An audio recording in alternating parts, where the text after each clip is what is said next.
Radio FM. Buenas tardes a todos.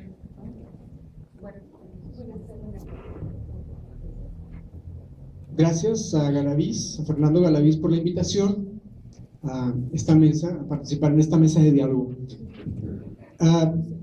Noto una discrepancia en el tema que vamos a tratar en la mesa, porque por lo que veo hablaron de la literatura actual, del movimiento literario actual.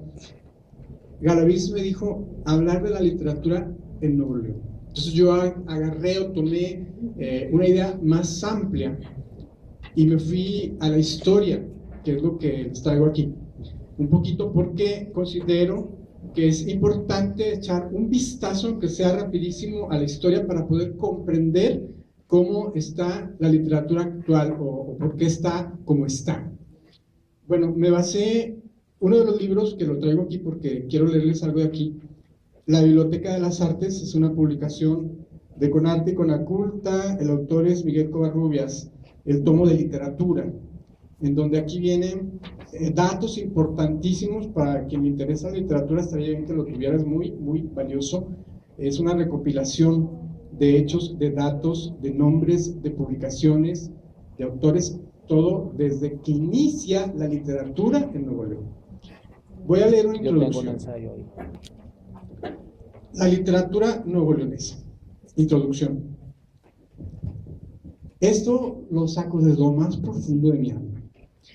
Nada fácil es hablar de la literatura nuevoleonesa en tan solo una mesa de diálogo de hora y media como la de hoy, mucho menos en alrededor de 10 minutos que tenemos cada uno para tratar el tema y para dar un panorama completo y justo. Tendríamos que abordar todos los géneros, o por lo menos los principales: narrativa, cuento y novela, poesía, ensayo, dramaturgia y guionismo. Para ellos necesitaríamos organizar, para todo esto, un retiro espiritual. Ahí donde uno se flagela. De por lo menos todo un fin de semana, o invitar a participar a esos personajes que estuvieron inmersos en el quehacer, en el guateque literario a través de los años. Claro que muchos de ellos, muy buenos, han fallecido, a lo mejor tendríamos la necesidad de una sesión espiritista para preguntarles una serie de cosas que nos gustaría que nos contestaran, pero en virtud de que estas ideas pudieran parecer descabelladas e inviables, por lo pronto tratemos de repasar, aunque sea por encimita, de lo encimita el tema en cuestión y a conformarse pues conmigo, con nosotros. Aclaración: por supuesto que estas palabras a manera de introducción no están contabilizadas dentro de los 10 minutos que me proporcionó Galaviz. A manera de ubicación y como punto de partida, quisiera comenzar definiendo la palabra literatura de acuerdo al significado actual. El diccionario nos da 3 acepciones de la palabra literatura. 1. Arte que emplea como instrumento la palabra. Aquí yo corregiría el diccionario, tiene un error, y sustituiría la palabra instrumento por materia prima, y diría que es el arte que emplea como materia prima la palabra, porque instrumento pues podría ser el lápiz, o la pluma, o la computadora, etc. En fin. 2. Teoría de las composiciones literarias. También literatura se refiere a la teoría literaria. Y 3. Conjunto de producciones literarias de una nación, época o género, que es a lo que ya Toño se refirió ahorita, a las producciones, a las publicaciones. De acuerdo a lo anterior, hablar de la literatura en Nuevo León no tan solo habría que platicar de las obras que en el Estado han sido publicadas a través del tiempo, de acuerdo a la tercera acepción, sino que en base a la primera, arte que emplea como materia prima la palabra, recuerden que corregí el diccionario. Tenemos que el término es bastante amplio. No se trata nada más de libros publicados, sino de todo el quehacer literario en donde entran revistas especializadas, secciones y suplementos dedicados a las letras, los talleres oficiales, el fenómeno de los talleres y colectivos independientes, el movimiento de los eventos de lecturas, así como los congresos y encuentros literarios, y obvio toda la historia. Por tal razón, de manera muy simplificada, trataré con mis palabras de dibujar en sus mentes o en el aire, frente a sus ojos, como ustedes deseen, una línea del tiempo para repasar a la velocidad del sonido las diversas etapas literarias en las que Nuevo León se ha visto envuelto, ni siquiera con el detalle que se merecen cada una de ellas y que resultan bastante interesantes, así que me limitaré solamente a seleccionar algunos apuntes curiosos e interesantes dentro de esta línea. Tengo como punto número 1, que sería la primera etapa de la literatura de Nuevo León, a la que yo he dado en llamar los pininos literarios de Nuevo León. Cada género tiene sus pininos. Yo creo que no nos imaginamos cuándo se escribió por primera vez un poema, cuándo se escribió por primera vez un cuento.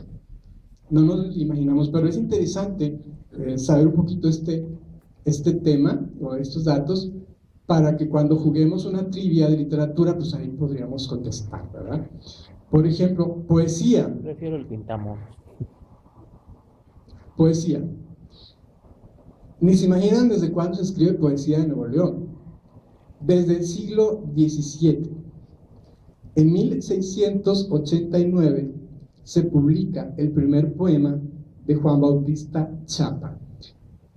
La poesía es como que constante en todos los tiempos, en todos los pueblos, siempre ha existido, entonces Nuevo León no es la excepción, y tenemos que es lo primero que aparece aquí, literariamente hablando, es la poesía. Y quisiera leerles la primera poesía que existió, que fue escrita y que fue publicada. ¿Cómo ven? ¿Les gustaría escucharla? No está muy larga.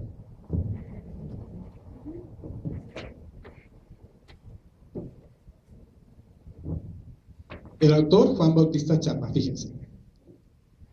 Sitio funesto y triste, donde la lobraguez sola te asiste, porque la triste suerte dio a tus habitaciones fiera muerte.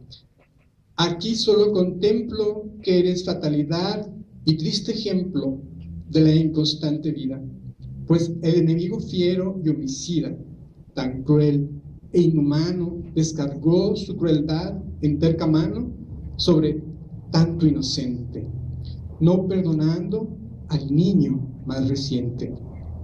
Oh francesas hermosas, que pisabais de estos prados frescas rosas y con manos de nieve tocabais blanco lirio en campo breve y en dibujo bello.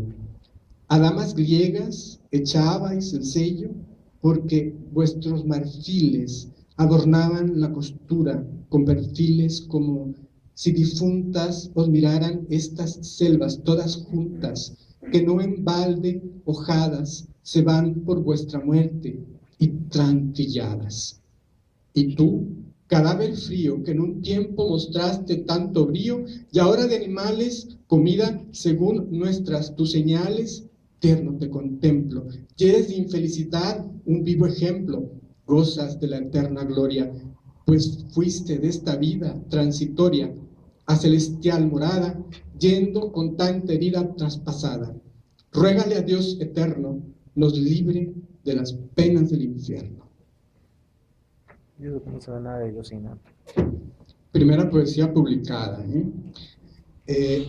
Hago resaltar la figura de uno de los pioneros de la poesía, Fray Servando Teresa de Mier, de 1963 a 1827, clérigo humanista mexicano de primer orden, que trabajó la palabra como una herramienta al servicio de las ideas de libertad y lucha contra la opresión y el escarnio. Es una figura muy importante, vamos a decir, de los pioneros de la poesía. Las primeras publicaciones en poesía siempre hubo escasas a través de los siglos, pero constantes a lo largo de los siglos XVIII y XIX aparecían por décadas unos 7 o 6 publicaciones de poesía. Bueno, esto es algo así como que bien rapidísimo. La dramaturgia. En 1858 fue la primera obra escrita por un autor neoleonés, que era una comedia llamada Malo por conocido que bueno por conocer. El autor Antonio Garibay, y puesta en escena en el Teatro Progreso de aquel entonces, que quién sabe dónde estaba porque no dice el dato, ¿verdad? En novela, bueno, en narrativa es desde el inicio del siglo XX cuando aparece. Primero aparece poesía, dramaturgia, y hasta el siglo XX aparece la narrativa, cosa bien curiosa, ¿no? Entonces, la novela es de 1901, la primera novela escrita, que se llamaba La única mentira, de Felipe Guerra Castro. Apareció publicada en el periódico El Siglo Nuevo, era una novela por entregas y constaba de 14 capítulos. El autor la dejó inconclusa, no se sabe por qué. Luego, ahora en 2001, publican el libro de estos 14 capítulos. Es la historia de Serafina y Apolonio y su matrimonio con problemas. Entonces hay una mentira que dicen le quita el honor a Apolonio, pero luego no se sabe cuál mentira porque se quedó inconclusa. Debieron de haber invitado, me imagino yo, a algún autor de aquí a que le hiciera un final, ¿no? Yo creo que estaría muy bien un final con Zacarías Jiménez o algo así. Hubiera estado muy interesante, pero bueno. Desde acá se me autoapostó. El cuento siempre es un género muy joven, ¿no? A través de la historia del mundo aparece, a los últimos, ya como de una manera muy tardía, el cuento literario aparece, y también aquí en Nuevo León aparece. Entonces, en 1921 hay un libro de cuentos, La Isla de los Muertos, de Carlo Barrera, y no es hasta 1951 que se escribe otro libro, Cuentos para dormir, de Manuel Neira. Escritores destacados de los 50s y 60s. Bueno, destacan Miguel Covarrubias, con La raíz ausente y Minusculario, Irma Sabina Sepúlveda, Con agua de las verdes matas, y Ramiro Garza. Me gustaría subrayarlo. El buen Ramiro Garza en 1966 publica El Quinto Reino, que es el primer libro de ciencia ficción escrito por un mexicano. Y este es un buen dato, ¿no? Recientemente se presentó la segunda edición. La llegada de los talleres literarios. Aquí nos estamos saltando ya en lo que es el siglo XX, que es a finales de los años 70 e iniciando los 80, son los primeros talleres literarios. El primero se llamaba Pedro Garfias, cuando acostumbrábamos ponerles nombre a los talleres literarios. Fue coordinado por David Ojeda y luego por Ignacio Betancourt. Por aquel tiempo existió taller lápiz afilado, otro, el tinta joven de Eligio Coronado, fragua de palabras, y uno muy bonito, La mina ocurrente de Cris Villarreal Navarro, al cual pertenecí durante unos 3 años más o menos. Y antes los talleres literarios eran otra cosa, y ahorita les voy a platicar que eran otra cosa a los talleres de hoy. Bueno, la Casa de la Cultura comenzó a ofrecer muchos talleres literarios gratuitos a través de los 80s y 90s, y eran perdurables. O sea, ahora el concepto de taller ahora es de que 2 meses, 3 meses y se acabó, ¿verdad? Y te cobran como 200 pesos, o 250, no sé. Grandes escritores ofrecían ahí su experiencia y sabiduría. Y muchos tuvimos la suerte, pues, de tener la preparación con ellos. No les voy a decir de mí, porque luego es hablar de mí y no quiero hablar de mí, pero sí los disfruté mucho estos talleres. Después de esto, mire, vienen la primera avalancha de publicaciones, ya le han dado por llamar la edad de oro de los suplementos culturales, y esto empieza en 1982, son 10 años hasta 1992, proliferación de grupillos literarios, antologías y revistas culturales, que bueno, las revistas culturales ya desde 1944 y hasta 1972 hay una primera etapa de algunas, como Armas y Letras de la Universidad Autónoma, y también Catarsis, Apolodionosis, Salamandra, que son revistas de aquel tiempo. Algunas eran nada más puras hojitas así sueltas o empalmadas, que traían textos de los escritores de entonces. Luego, a partir de los 80s, el periódico El Difundidor aparece en páginas centrales el suplemento literario La Mina Ocurrente, que publicaba los textos del taller literario de Cris Villarreal. La hojita La Hormiga Errante publicaba los textos del taller de Eligio Coronado, y así aparecieron Tinta Joven, Caligrama, Fruta Verde, Estaciones, Taller, en la revista Oficio, ya legendaria, Palabras para Llevar, la revista En Guardia, que la tenía ay, se me olvidó cómo se llama, Sonia Silva, perdón, San Quintín, que estaba a cargo Pedro de Isla, y por ahí Sabina Bautista, y los suplementos de los periódicos de mayor circulación. Bueno, luego los periódicos, El Norte, El Diario y El Porvenir sacaron unos suplementos culturales para publicar toda la avalancha de textos de autores de aquel tiempo. Entonces disfrutamos también de publicaciones semanales constantes para poder, era una oportunidad muy grande para los escritores de entonces publicar, porque nos pagaban y aparte la gente podía leer nuestros textos. Yo participé en El Volantín, que era publicación del Diario de Monterrey, que estaba a cargo primero Luis Martín y luego el maestro Carlos Arredondo. Duró muchos años y ahí estuvieron Zacarías Jiménez, Romualdo Gallegos, Guillermo Berrones, Irma Braña y muchos más. Pagaban, me acuerdo, 250 pesos por publicación. Luego El Norte pagaba más, pagaba 500. Entonces muchos se fueron al Norte porque pagaba más. Y en el Aquí Vamos del Porvenir no sé cuánto pagaban, yo nunca publiqué. ¿Perdón? ¿Y usted dónde se quedó? Yo estuve en El Volantín del Diario de Monterrey, estuve siempre. Y aparte ahí era un taller literario, o sea, se talleraban primero los textos para poder ser publicados. Luego la fundación del Centro de Escritores en 1987. No me mandes a la prehistoria.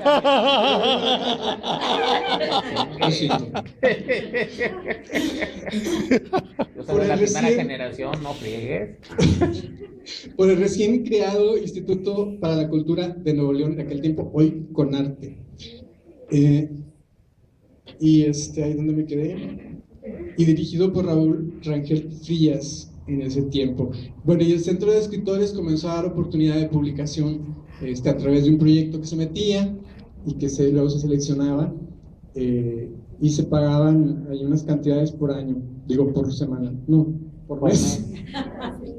10 meses. Digo, muchos tuvieron la oportunidad de publicar sus libros a través del Centro de Escritores. Luego surgió la Escuela de Escritores de la Frontera Norte de la Sociedad General de Escritores de México, que tuvo 2 generaciones a principios de los años 90, y que también ahí participamos muchos, tuvimos la oportunidad de entrar. Luego desapareció, no sé por qué, que fue algo terrible, porque era una muy buena escuela para escritores. Venían autores de México a dar su cátedra, y también autores de aquí, y era muy rica porque había guionismo, había poesía, estudiábamos todo, ¿no? Guionismo, poesía, dramaturgia, narrativa y todo esto. Si alguien sabe por qué desapareció, pues ahorita nos lo cuenta, si no, pues el dato quedará pendiente. 10 años de despegue individual de los escritores publicando sus libros. Durante toda esta etapa, estas etapas que les he platicado, la añoranza, el deseo, el anhelo era publicar en estos periódicos o en antologías. No se hablaba mucho de libros individuales, no sé por qué, pero como que le tirábamos a eso, porque tener un libro era algo así como que, ay, wow, muy grande, ¿no? Pero luego se empezó esa etapa, después de la etapa de las publicaciones de los periódicos, y entonces los autores empezaron a trabajar proyectos y programas individuales. Y aquí me salto en el tiempo porque de 1995 a 2005 yo me aparté del ambiente literario, entonces me llegaban datos así como que a lo lejos, tenía trato con algunas personas, pero no con tantas. En 2005 me reintegro, perdón, 2007, Margarito Cuellar me invita a participar en una lectura, y entonces yo siento como que me hace falta volver. Me había dedicado a mi vida personal.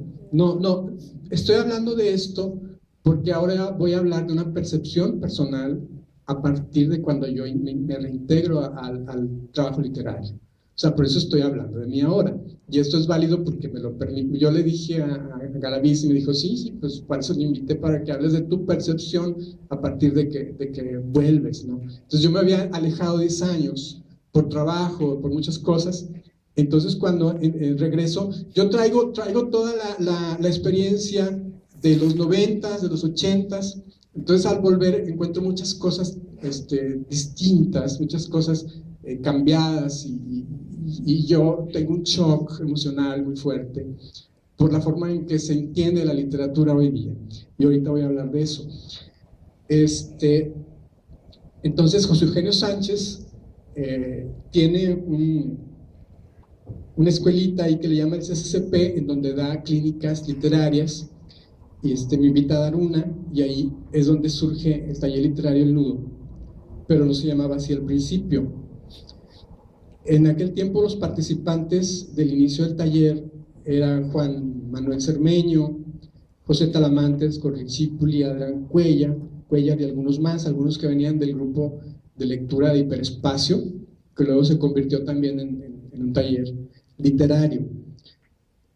Nos salimos del CCCP y comenzamos a reunirnos en el Sambor de Morelos, cosa que no nos agradaba del todo, y luego de ahí nos fuimos a la Galería Regia, que es ahora nuestra sede actual, así como aquí en la Biblioteca Central. Mucha gente más se fue agregando al proyecto del Nudo, y yo veía que estaba medio árido el asunto, que no había movimiento, y entonces comenzamos a organizar algunas actividades, abrir espacios para los autores para que pudieran leer y pudieran presentarse. Y entonces abrimos, hay unos ciclos, el de letras y performance, que era en la calle, afuera de la Galería Regia en domingo, aprovechando que había gente pasando ahí en el mercado que está del arte, y funcionó muy bien, la gente se quedaba, y ahí leyó gente como pues Sol Casdis y mucha gente, no me acuerdo quién más, René Rojas. Invitamos a muchas personas y fueron a participar. Luego el BAM, el Centro Cultural, se abrió para también este tipo de actividades, el Museo Metropolitano de Monterrey, que eran espacios que estaban desaprovechados para participar y abrir eventos. Y también organizamos para hacer el encuentro de escritores nudistas, que está abierto a todo el que quiera participar. Ya llevamos 2 y vamos por el tercero para el próximo año, primero Dios. Tuvimos mucha relación con el grupo Hiperespacio para trabajar en cosas, para hacer cosas juntos, y comenzaron a surgir más movimientos. Empezó a haber una talleritis aguda, todo el mundo quería tener taller literario, todo el mundo quería ser promotor cultural, y no sé por qué, no encuentro la razón ahora. Aquí es donde quiero comentarles ya esto, ya por último, que el concepto de literatura ha cambiado, el concepto de cómo llegar a ser escritor también ha cambiado. Cuando inicié,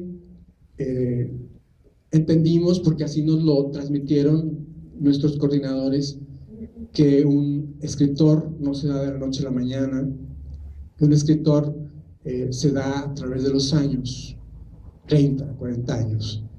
El otro día estábamos escuchando una lectura, Pedro de Isla dijo, estaba oyendo a alguien leer, y decía, no, hasta dentro de 30 años va a ser un buen cuento esa persona. Entonces, la verdad es que la teoría literaria, las reglas y todo esto se asimilan poco a poco, ¿no? Y hoy día encontramos que todo el mundo, de la gente que escribe, muchas quieren aplausos, quieren reflectores, y apenas están empezando a aprender a escribir. Mucha gente escribe poemas sin saber qué es poesía, mucha gente escribe cuento sin saber qué es un cuento y cuál es la técnica del cuento. Mucha gente quiere publicar un libro cuando ni siquiera tallerea. Hay personas que aborrecen hoy el tallereo, y antes era algo que era así necesario. Oye, el texto lo escribes y así como sale, está en bruto. Tiene que trabajarse. Tiene que trabajarse. Igual que el autor, en bruto. Y hoy, así como sale, así lo quieren dejar, ¿no? Y lo digo porque mucha gente lo ha manifestado, que no le gustan los talleres, que así, porque es su esencia, que porque luego le roban su esencia, y tantas cosas que dicen, ¿no? Entonces, por eso digo, como que ha cambiado, como que ahora no se entiende cómo llegar a ser escritor, si nos gusta escribir, cómo llegar a hacerlo, y cómo hacer buena literatura, cómo escribir. Y aquí retomo lo que dice Toño acerca de las publicaciones, que antes era algo muy, publicar era algo muy grande. Recuerdo que Cris Villarreal decía, no es publicable, tu texto todavía no es publicable, y si no es publicable no es leíble, ¿verdad? Todavía le falta. Ya, cuando ya se llegaba a estar impreso, era porque ya estaba bien, o al menos la mayor parte bien, ¿verdad? Pero bien trabajado. Nos llevábamos los textos hasta 5 veces. O sea, aquí está otra vez la otra versión, y otra versión, hasta que uno va aprendiendo a ser autocrítico. Pero eso son 20, 30 años para uno poder ser autocrítico, ¿no? O sea, ver sus mismos errores y tener sobre todo la humildad para decir, oye, sí es cierto, esto no sirve. O sea, antes, bueno, aquí termino yo lo que saqué así de manera muy fugaz. Pero termino hablando de que literatura en la Edad Media no era lo que hoy significa. En la Edad Media literatura significaba las personas que leían, las personas que gustaban de leer y que aprendían leyendo, sea lo que sea, cualquier materia. Y la creación literaria estaba, vamos a decir que subordinada a este concepto con el término de poética, y los creadores literarios estaban marginados. En fin, hoy día parece como que todavía es así. Algo falta. Han pasado muchos años y todavía la literatura no llega a la gente que debe llegar. Todavía está en los pequeños círculos, en las élites, en los circulillos de escritores, lectores, ¿no? Pero las masas todavía no saben que hay autores locales, las masas todavía no saben que se publica obra o que se escribe, y no hacemos absolutamente nada quienes estamos en el quehacer literario para que esto cambie. No nos queremos arriesgar, no queremos sufrir, queremos seguir ahí en nuestro circulito mágico, en nuestra burbuja de cristal, pero no hacemos nada para que la literatura llegue a quien debe llegar. Eso es con lo que yo me encuentro hoy día, después de tantos años de etapas de Nuevo León en la literatura. O sea que hay avance, no hay avance, a lo mejor sí hay avance, pero muy poco, y es triste y es lamentable, y yo creo que pronto alguien o algunos tendremos que hacer algo para que las cosas cambien, para que la gente lea, porque con unos anuncios que digan lea 20 minutos al día no sirve para nada, eso no dice nada, al contrario, es contraproducente, porque a la gente hay que enseñarle a leer, no ponerle ese tipo de anuncios. Bueno, no sé, ahí termino, a lo mejor me alargué mucho, pero pues ¿para qué me invitan? Eso es muy bueno.